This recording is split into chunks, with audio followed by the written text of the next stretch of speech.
what do you think is one thing that we do well in our marriage and relationship that helps us to continue to keep a strong, loving, and healthy marriage alive? What's one thing that you're proud of, or something that we do that you just enjoy? And then I'll share mine.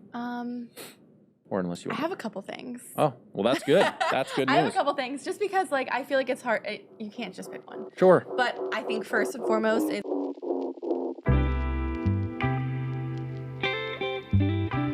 What is up, my dear friends, and welcome back to another episode of Honey, I'm Home. Today, I have the love of my life on the podcast, and I'm super grateful that you've mapped me into your day and scheduled me into your busy calendar that you have on your week off of work. So I'm grateful that you mapped me in here. But I wanted to spend some time with you to talk a little bit about our origin story, honey, to talk about, like, you know, how we began, because there's a lot of people that currently listen to the podcast that I know are getting out of relationships, and sometimes that they feel like they'll never find someone ever again. Like, part of the reason why, you know, at the time that I met you, you were maybe holding on to your ex was because you thought that he was going to be your forever partner. Yeah. You know, we had that conversation like right at the beginning, right? We were open and honest and real and blunt. And so it's like part of the reason why we hold on to relationships is because we think that that is our person and that's who our forever is. And we created that vision, right, of like being with them forever. And so moving on from that is challenging at times, but you and I were in a very unique situation. And I hope that this message that we're going to share today brings a little bit of hope to people. Like, that's the goal here, is like to share that, you know, I think everything is situational, and like there isn't a definite, like, you know, end all be all to, like, if you get out of a relationship, you shouldn't get back into a relationship as quickly as we did, because I think we were in and out of a relationship rapidly. Yeah. Right. And part of our healing was healing together. And I thought it was such a beautiful way for us to come together. You know, you can heal alone, and I think there's part truth to that. You know, you've healed through a lot of things, whether it be an ex or your father passing away. You've had personal healing, but there's also healing where you and I come together and we heal together. Yeah. You know, and it's a beautiful thing to be able to experience this life with you. I love doing this life with you. You're my best friend. You're the love of my life. You mean the world to me, and to share this platform with you is, you know, I just love it, and I'm excited for us to open up about our story and allow people to get to know the person who supports me, regardless of what vision or dream I pitch your way. You're like, yeah, let's do this. You can do it, more importantly. So, honey, welcome to the show of Honey, I'm Home. Thank you. This is not your this is first time on Honey, I'm Home. First time in studio. Yeah. Well, wait. I think this is the first time I'm on Honey, I'm Home. Honey, I'm Home, because it was Happy Heart Academy. Yeah, so this is the first time. And then Honey, I'm Home this came. Is big. This is and we're on episode 22 today. Oh, that's a good number. That's a good number for us. That is our number. That is one of our numbers. Yes. 11 is another one. But the double numbers are like our thing. Our thing. Love that. And we didn't plan that. No. It's awesome. Welcome to episode 22, honey. Thank you. So let's get started and talk a little bit about the origin story. Like, I want to hear your perspective on how we met, and also like where we met, how we met, and what made you, you know, ultimately reach out to me. Yeah. So it's a fully packed story. I feel like this goes all the way back to 2017 when we first met. Yeah, October 2017. And I guess leading up to us meeting, I was in a pretty long-term relationship at the time. I was dating this guy in high school and then through college, and it always like iffy. It was like sometimes we took breaks, sometimes we were together. We broke up from like high school to college because we wanted to get like the college experience and like experience it single, whatever. So we were like going through some things, and ultimately like we just knew it probably wasn't going to work out long term. It ended very mutually and everything was good. But when you're in a relationship for that long and you think that like that's your person, it's like hard to not think about like living your life without that person. But I also think at the end of the day, like that taught me so much about like what I actually want out of a partner. And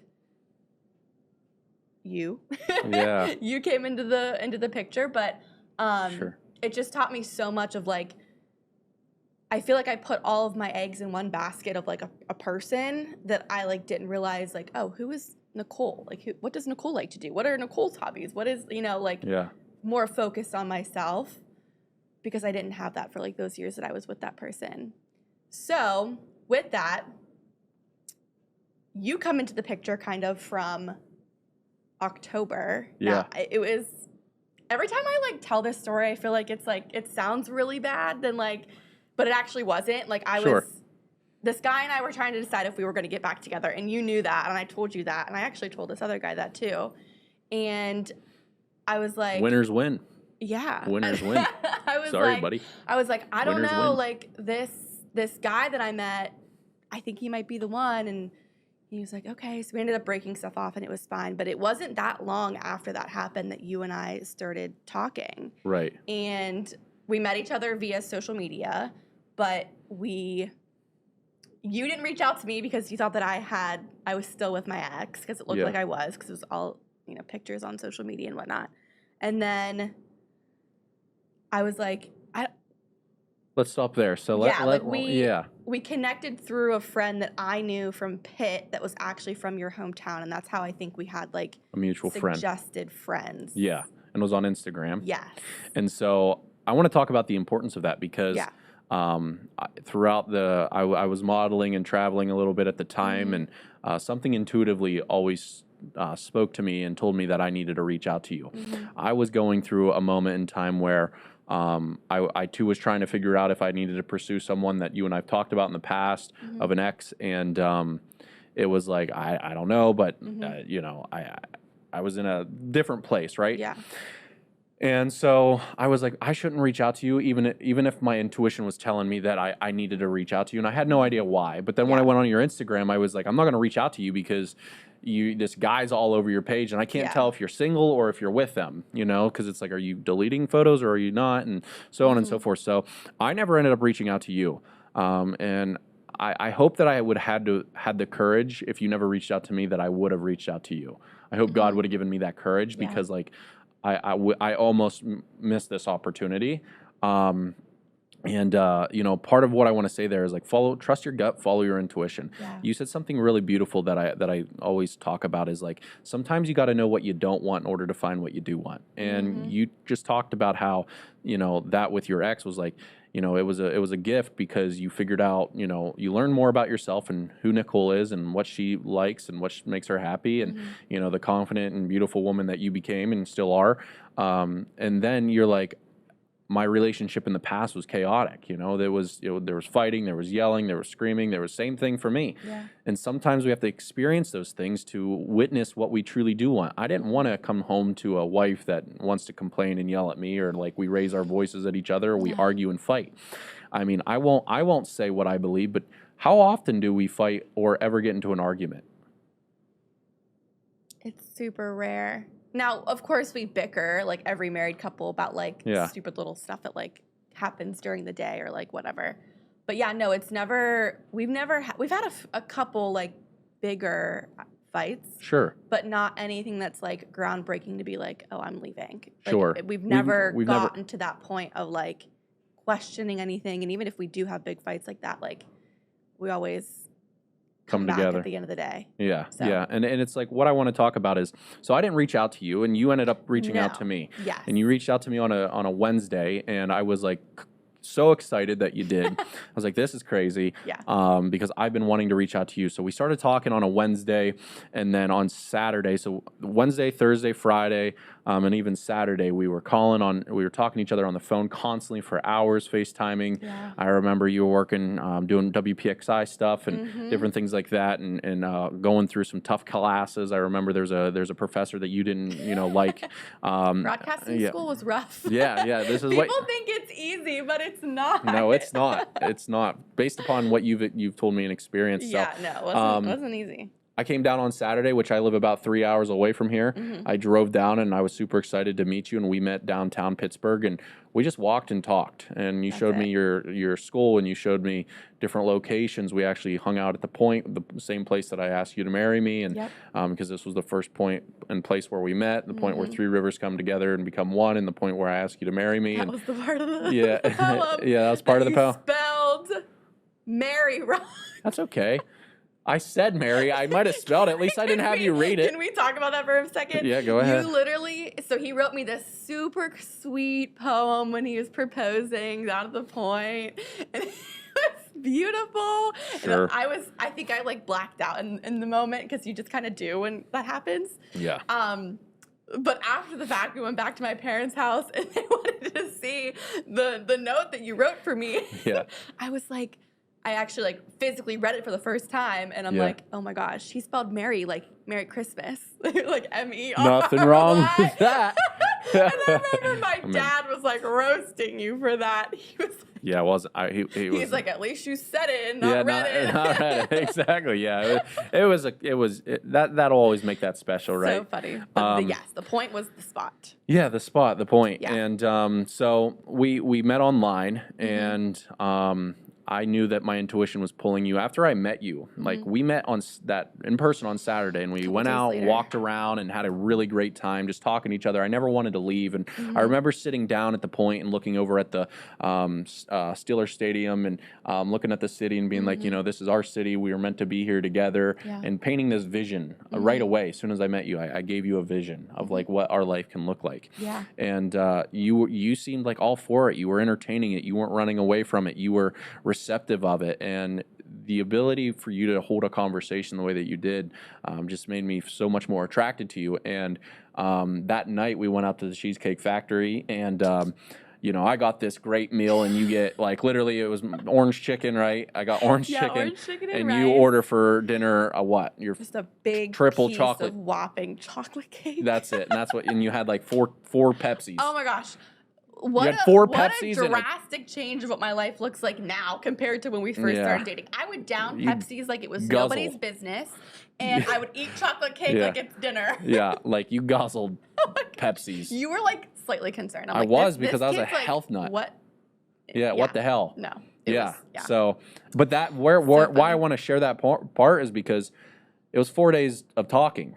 The fifth, I think it was like fifth day or fourth or fifth day. I told you like, I know this sounds crazy, but I think you're my person. Yeah. It was right up. We said it when we were at the Cheesecake Factory. We literally sat there and just had our conversation over orange chicken and rice and chocolate cake about like we think that like this is it. Like we are each other's people. Yeah, we knew I think you said it first, and I was like, no wait, like I totally feel like that. Yeah. And it was someone who you didn't even live here. We didn't even know each other's family. We didn't even know each other's friends. Like it was just like, I don't know anything about your past. You and me, period. And like, I don't know. I still don't know much about your past, to be honest with you, like very far into it. But like, I don't think that was ever relevant. I don't think that. No, you knew the things that like I needed to tell you based off of like what had happened in the past with like. Yeah, I don't need to know your history to get to know and love you. And so, in regards to that, we met in person, and then I would travel week in and week out, like multiple hours away every weekend. And eventually I was like, when am I going to meet your parents? And you're like, wait, hold up. You're just saying what? What was your philosophy why I couldn't meet your parents quite right away? Do you remember? You was it because you didn't want to be looked at?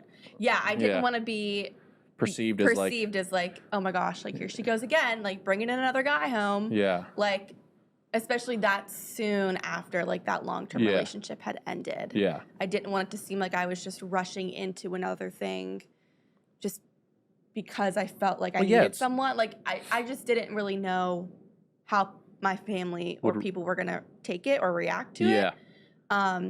So I was a little pump the brakes for a bit on that. It was like a couple weeks. Yeah. And I finally met your parents on like week 3 or 4. Yep.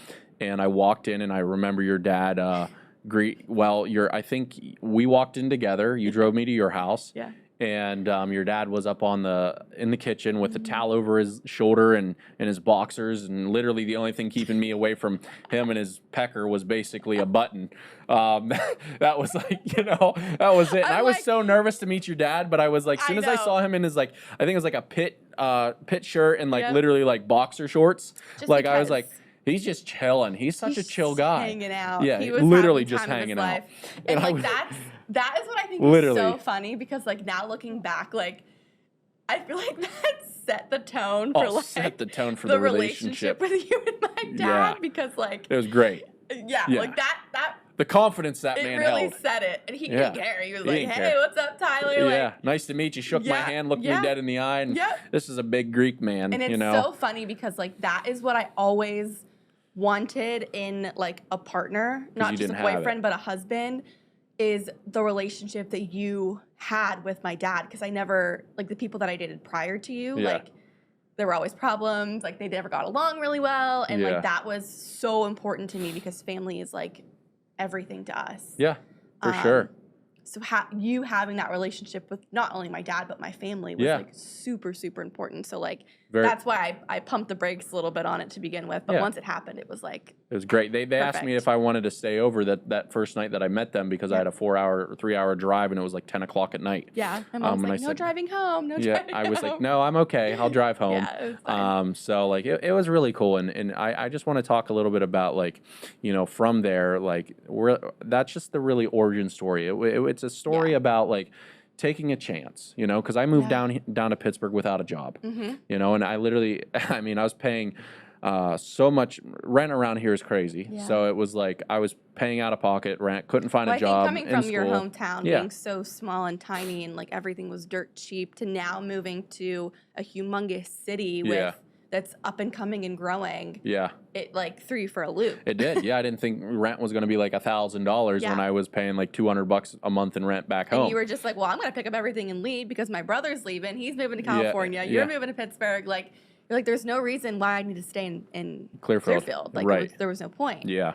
So I was like, let's get up and leave. And the only way that I think I can make this happen, you and I work out, is obviously if one person, you know, picks up and move. So I was willing to take that risk. And, you know, sometimes like, you know, the main points that I want people to take away from this is like, you know, be willing to take a chance and follow your heart, because it's like, that's what led me into the greatest relationship that, you know, with you. And it's crazy, even when I asked you out, like, remember the couple of things that I said to you, like prior to asking you out, I was talking about how I would never marry you. Yeah. I said, I believe that we can work out, but it's going to take some time because I need to rebuild my trust, and you have to prove that you're someone that I can trust.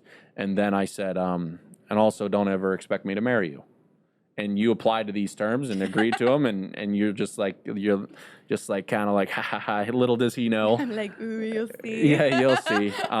You know, we've been together now almost for 8 years, 7 years, 7 years almost, coming up since 2017, and I've been married for almost 2 years, and it's been such a blessing because this has been the easiest relationship that I've ever been in, and you're just easy to get along with. And what do you think, you know, for those out there that are currently listening to this, you know, story is, you know, because really what I want them to take out of this is like, you know, you don't have to wait a certain amount of time after you go through a heartbreak before you find someone. If you find somebody, like, pursue it, because you can only do so much healing alone.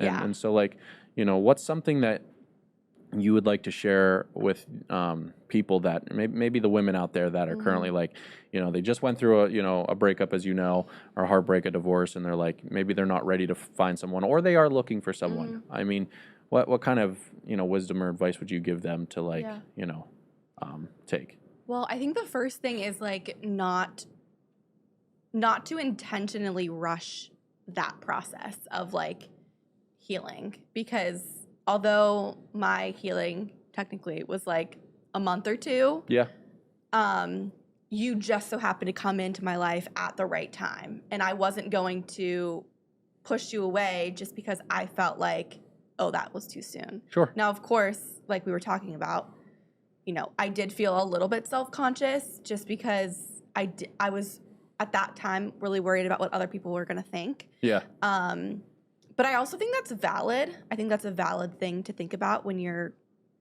going to date someone else super quick. Yeah.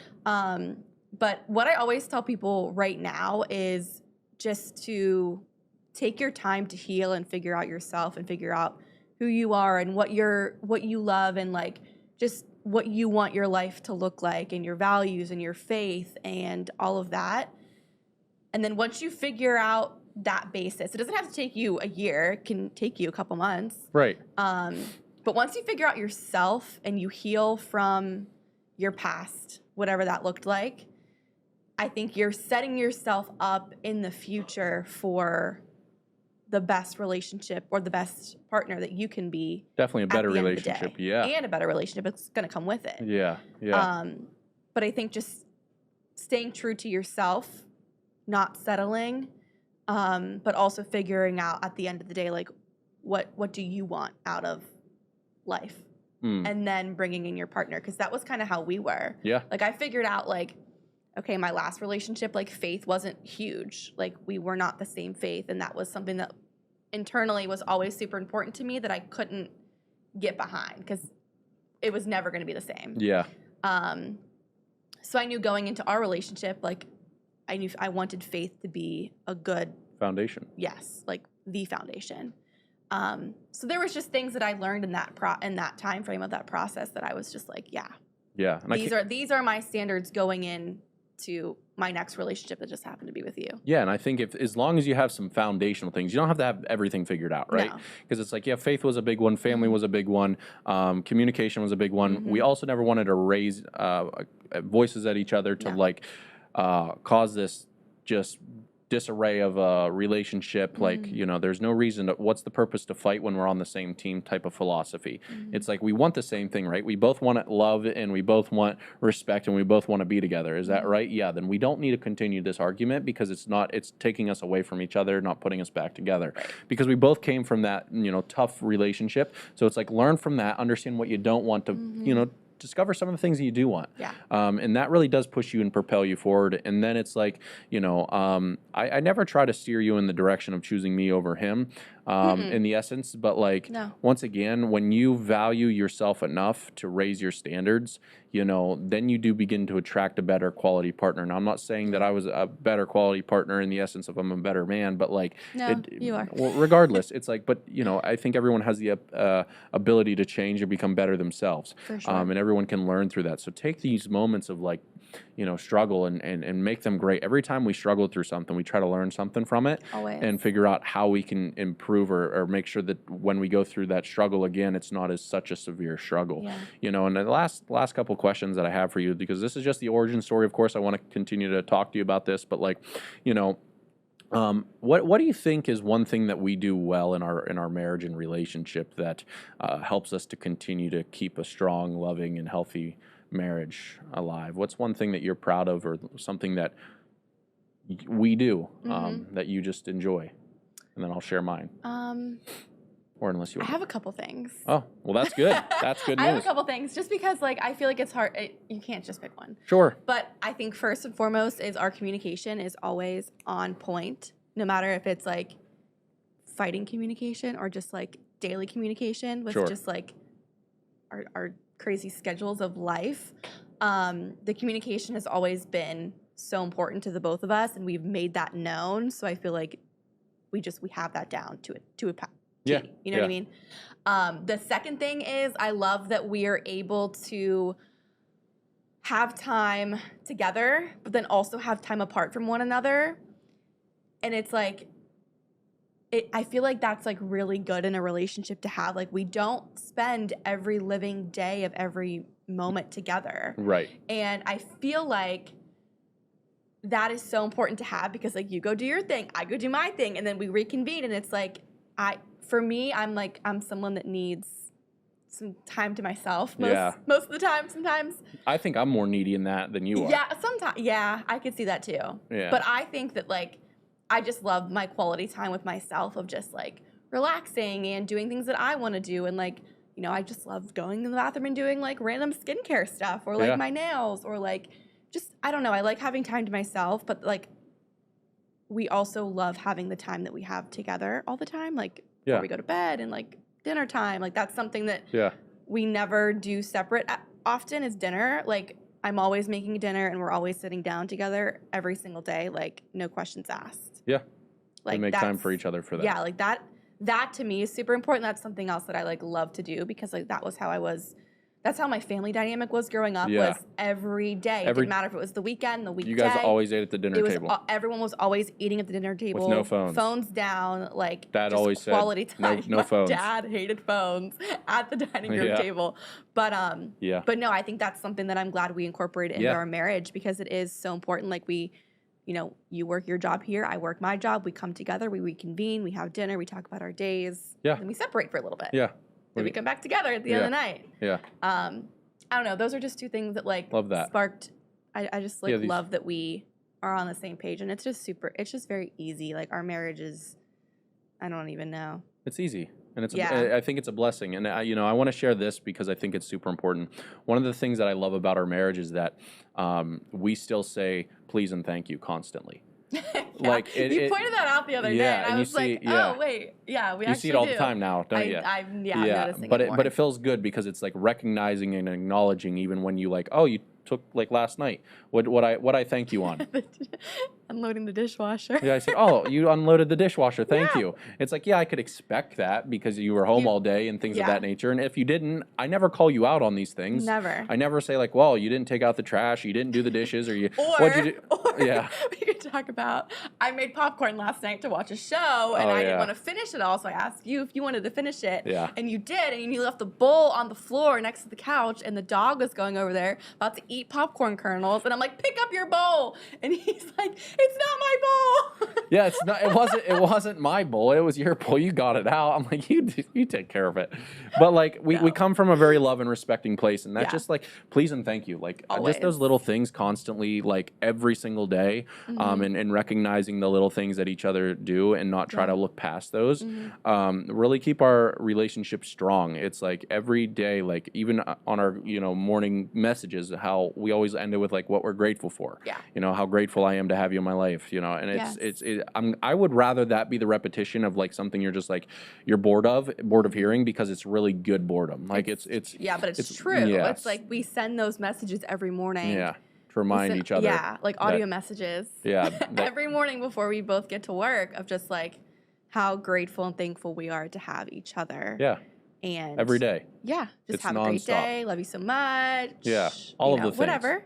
And so like those little things little things really do matter. And that, I think I could come up with a couple more, but like that one's been like so big to me. And then I would say also just allowing I think something that we're really good at is trying to support one another, like in the journey of figuring ourselves out. Yeah. That because we're young. Like I mean, we got together. You were 20. I was 20. You were 21. 21, and now I'm 28, and you're turning 27. And so we were young, and we still are young, and we have a lot of evolution. We have a lot of we're moving things, right? Everything's changing and moving, things and it's like meeting change. each other where we're at, and just making sure that we take the time out for each other. And there's so much more I could. This is why I love conversations with you, is because I just don't feel like I ever want to stop them, and I love talking. But we both love talking. Is there anything else that you want to bring up before we jump off on today's podcast episode of? I don't think so. The origin story. I think that like when you find your person, it's your person. That's kind of how we've always. When you know. Yeah, when you know, and like I feel like that's such a cliche term, but it honestly is true. It may not be true for everybody, but it's definitely true for us and our story, and I'm so glad that it was that way. And we've got a great life. There's only great things to come when babies come into the picture. All right, settle down. Jeez. And life is gonna get great. It's good, but it's gonna get better down the line too. Yeah. I'm so happy with where we are right now, and like just everything. Yeah. Well, absolutely. And I, to wrap things up here today, if you feel like love is lost and it's hopeless and you don't feel like your future is bright, just know that, you can still reach out to people online. Just, send the message, because if she never messaged me, this is one thing that I would have definitely regretted. Yeah. Send that message, trust your gut, trust your heart, trust your instincts, take care of yourself, understand, what you don't want, to find the person that you do want, and focus on becoming that version of yourself that you're proud to step into a relationship with, not, you know, a person that you don't like or you don't, you know, trust or you don't listen to. Because, you know, I think marriage is such a beautiful gift. And I know that there's a lot of people that out there that would disagree with me, and, you know, it's a risk, and yeah, but it's really worth the reward. I think marriage is worth the reward, and worth one person for the rest of my life sounds really good to me, because we're always constantly changing and growing, and who we were 7 years ago is not the same person. So who I'm experiencing today, with you, is completely different than who I was experiencing, you know, 7 years ago. And you're always evolving, you're always changing, and you're always so much fun to be with. And honey, I appreciate you jumping on this podcast episode with me today. And for those of you that have enjoyed this episode and found it helpful, encouraging, supportive, and/or uplifting, be sure to share it out, or, you know, leave a review on Apple Podcasts, Spotify, or wherever you listen to podcasts at, because this message is the message that I want to help reach more homes and more hearts, to guide them into relationships, or the reason why I believe we were gifted this life. Everything rises and falls on relationships. Everything does. The quality of life that we live is about our relationships. If you want to have a good life, you have to build good relationships with yourself, others, God, and everything in between. And human connection is what can brighten people's day or completely tear them apart. So, like, focus on relationships, focus on building good quality relationships, starting with self, others, and God, and everything in between. But once again, if you found this podcast helpful, encouraging, supportive, and uplifting, be sure to share it out. And until next time, this is Honey, I'm Home.